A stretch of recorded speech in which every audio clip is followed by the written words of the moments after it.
Bismillahirrahmanirrahim. Assalamualaikum warahmatullahi wabarakatuh. Apa kabarnya anak-anakku semuanya? Semoga kalian sehat selalu, sehat walafiat. Amin ya robbal alamin.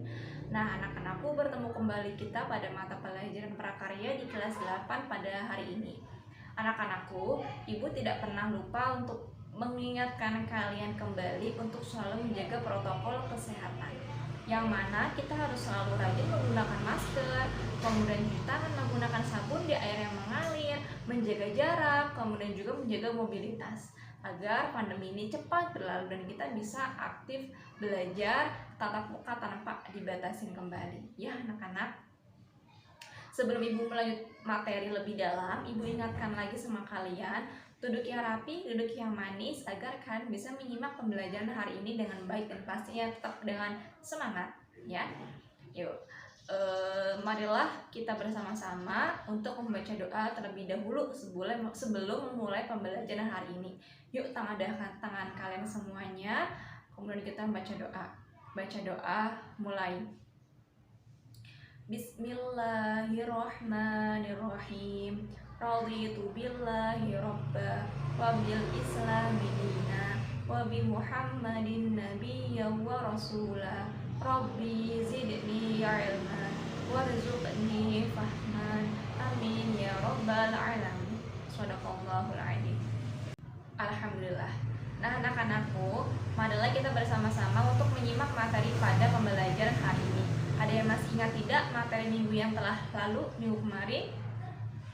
Ya, minggu kemarin kita membahas tentang teknik pengolahan bahan pangan panas basah, ya. Yang mana kita sudah mempelajari beberapa jenis-jenis macam-macam dari teknik tersebut. Ada teknik mendidih, ada menguap, ada menyetup, dan masih banyak lagi. Nah, untuk kesempatan kali ini kita akan lanjutkan kembali masih berkaitan dengan teknik pengolahan dari bahan pangan. Ada apa? Yaitu teknik pengolahan bahan pangan panas kering. Kalau kemarin kan panas basah ya, sekarang panas kering. Tapi marilah kita simak dulu nih tujuan pembelajaran kita pada hari ini. Ada apa saja? Yang pertama, tujuannya yaitu mengetahui jenis-jenis teknik pengolahan bahan pangan panas kering. Yang kedua, mengetahui tata cara pengolahan teknik bahan pangan panas kering. Itu dia tujuan pembelajaran kita hari ini. Yuk kita langsung saja simak materinya. Yang pertama, kalau kemarin itu kan teknik basah ya, yang mana kita pasti menggunakan dengan beberapa tambahan seperti air, kaldu, ataupun susu. Nah, kalau sekarang panas kering. Nah, jadi bukan lebih ke cair ya, tetapi di sini lebih menggunakan ke minyak karena kita membahasnya tentang teknik menggoreng, menumis, dan segala macam, masih banyak lagi. Nah, untuk teknik pengolahan bahan pangan panas kering itu disebut juga dengan dry heat cooking. Nah, ada apa saja? Yang pertama ya, kita akan bahas ada teknik menggoreng dengan minyak banyak atau deep frying. Jadi kita sekarang itu menggunakannya minyak. Nah, di sini minyaknya kita gunakan banyak ya. Nah, gimana? Pengertian deep frying adalah memasak bahan makanan dengan menggunakan minyak atau lemak yang banyak ya, hingga bahan makanan benar-benar terendam sehingga memperoleh hasil yang crispy. Jadi ini digunakan untuk makanan-makanan yang untuk renyah. Jadi kalau kita pengen membuat fried chicken atau misalkan bikin bakwan atau bikin tempe goreng, itu kita bisa gunakan dengan deep frying, yang mana minyaknya itu kita gunakan lebih banyak sehingga bahan yang kita gunakan itu terendam, ya. Nah, teknik ini digunakan bisa untuk membuat makanan yang termasuk juga untuk membuat makanan termasuk buah, kemudian sayuran, daging, dan unggas serta ikan. Nah, bahan makanan yang dalam keadaan beku dapat langsung dimasak dengan metode ini. Jadi kalau misalnya kita menyimpan nugget misalkan di freezer keras, kita bisa langsung masak dengan menggunakan deep frying karena posisinya minyaknya banyak dan dia akan langsung terendam sehingga tetap memunculkan rasa crispy, teksturnya tuh crispy.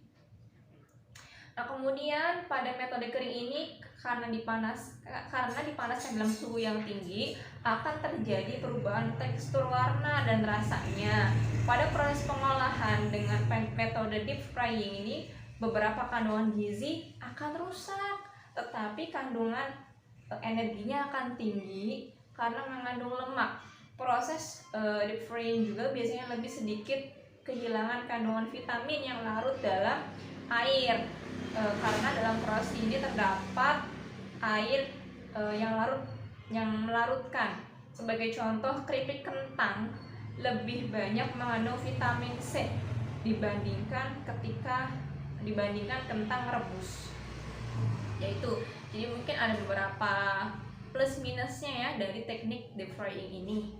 Kemudian yang kedua ada teknik menggoreng dengan minyak sedikit atau shallow frying. Kalau tadi minyaknya banyak, sekarang minyaknya sedikit. Ya, ada apa? Shallow frying adalah mengolah bahan makanan atau proses menggoreng yang dilakukan dengan cara menggunakan minyak yang sedikit dengan cepat dalam minyak goreng yang sedikit dan wajannya itu datar ya, tidak begitu cekung. Kalau misalkan yang tadi deep frying itu wajahnya harus cekung agar benar-benar terendam gitu loh ke bawah.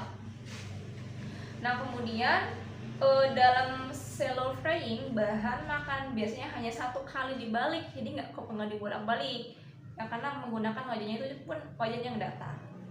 Nah, kemudian pada shallow frying panas didapatkan dari pemanasan minyak atau lemak, dan teknik ini bahan makanan tidak akan menjadi terlalu matang ya. Asam amino yang terdapat pada bahan makanan akan tetap meskipun protein akan menyusut, dan juga akan kehilangan beberapa jenis vitamin B. Itu untuk yang teknik menggoreng dan minyak banyak. Oke anak-anak, selanjutnya yang ketiga atau yang C itu ada teknik menumis atau sauteing. Yang mana teknik menumis itu adalah teknik memasak dengan menggunakan sedikit minyak olahan dan bahan makanan yang telah dipotong kecil atau diiris tipis, yang dikerjakan dalam waktu sebentar dan cepat. Diaduk-aduk serta ditambah sedikit cairan sehingga sedikit berkuah atau basah. Cairan yang biasanya ditambahkan adalah saus, krim, dan sejenisnya pada saat proses terakhir pemasakan. Selanjutnya, kalian bisa lihat sendiri ya di samping. Di situ ada keterangan untuk proses penumisan itu agar lebih sehat, mending hindarin lemak jenuh. Nah, kalau bisa gunakan minyak zaitun atau minyak canola yang mengandung minyak sehat dan membantu menurunkan kadar kolesterol berbahaya. Jadi itu ya untuk teknik menumis. Mungkin yang kalian juga sudah pernah ya mencoba, khususnya perempuan nih mungkin yang sering memasak dan bantu ibu di rumah ya. Selanjutnya ada D, teknik memanggang atau baking. Memanggang atau baking adalah pengolahan bahan makanan di dalam oven dengan panas dari segala arah tanpa menggunakan air sedikit pun. Nah, yang mana untuk teknik memanggang ini dibagi menjadi 4. Yang pertama ada memanggang kering, yang mana ketika memanggang dengan oven, bahan makanan akan mengeluarkan uap air. Uap air ini akan membantu proses pemasakan bahan makanan. Teknik ini biasanya digunakan untuk produk pastry dan roti. Selain itu digunakan untuk memasak daging, ikan, dan lain-lainnya. Kemudian yang kedua, ada memanggang dalam oven menambah kelembaban. Ketika memanggang bahan makanan, masukkan wadah berisi air yang akan mengeluarkan uap air yang masuk ke dalam oven, kemudian menyebabkan kandungan air dalam bahan makanan bertambah dan akan menambah kualitas makanan. Penerapan teknik dasar baking dapat dilakukan pada berbagai bahan makanan. Kemudian yang ketiga ada memanggang dalam oven dengan menggunakan 2 wadah. Wadah pertama berisi bahan makanan dan wadah kedua diberi air. Wadah pertama dimasukkan ke dalam wadah kedua sehingga panas yang sampai ke bahan makanan lebih lambat.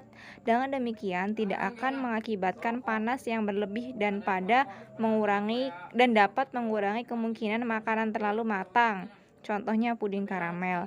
Maaf ya, tadi ibu salah. Ternyata ada 3 ya untuk yang teknik baking. Kemudian yang terakhir ada teknik membakar atau grilling. Grilling adalah teknik mengolah makanan di atas lempengan besi panas atau di atas pan dadar yang diletakkan di atas perapian langsung ya. Suhunya sekitar 292 dan juga bisa dilakukan di atas batu bara, kemudian juga dengan jeruji panggang atau alat bantu lainnya. Ini untuk membakar ya, banyak jenis makanan yang bisa dibakar ya. Oke anak-anakku. Nah, tadi Ibu sudah menjelaskan ya banyak sekali materi-materi untuk pada hari ini. Yang mana Ibu cukupkan ya untuk pertemuan kali ini. Yang mana materi ini mengajarkan kita untuk pengolahan teknik dengan bahan pangan panas kering. Di sini ada dengan cara menggoreng, deep frying, kemudian juga tadi memasak dengan menggunakan minyak yang sedikit, kemudian ada grilling, membakar, memanggang, dan masih banyak lagi ya jenis-jenis dari teknik pengolahan pangan panas kering. Yang mana teknik ini digunakan ya untuk jenis makanan yang renyah, kemudian juga jenis makanan yang kering ya, karena kan memang panas kering ya. Dan menggunakan bahan tambahnya itu seperti kayak minyak, saus, bukan yang air banyak begitu karena memang ini panas kering. Nah, untuk proses teknik semuanya itu dilakukan agar makanan yang kita buat itu benar-benar matang dan pastinya kandungan dari jenis makanan tersebut itu tidak hilang anak-anak. Jadi itu dia loh kesimpulan Ibu pada materi hari ini. Silakan dipelajari kembali, diingat-ingat lagi materi-materi yang sebelumnya juga. Dan jangan lupa ya materi untuk minggu depan yaitu pengolahan makanan dari serealia ya.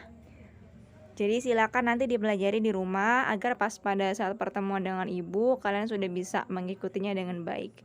Oke anak-anakku, terima kasih. Bu minta maaf yang sebesar-besarnya apabila banyak kekurangan pada pagi hari ini. Ibu cukupkan. Sekian. Wassalamualaikum warahmatullahi wabarakatuh. Yuk kita tutup dengan doa membaca doa kafaratul majelis.